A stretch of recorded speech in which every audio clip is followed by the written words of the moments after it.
This last thing that we're going to see here, or second to the last thing that we see here, really gives us a lot of insight to Paul's character.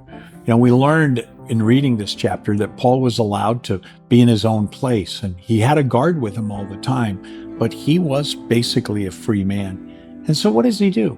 Well, I'm sure he talked to the guard about his faith, but he sends for all of the Jews in Rome. He's a pretty notorious person by now.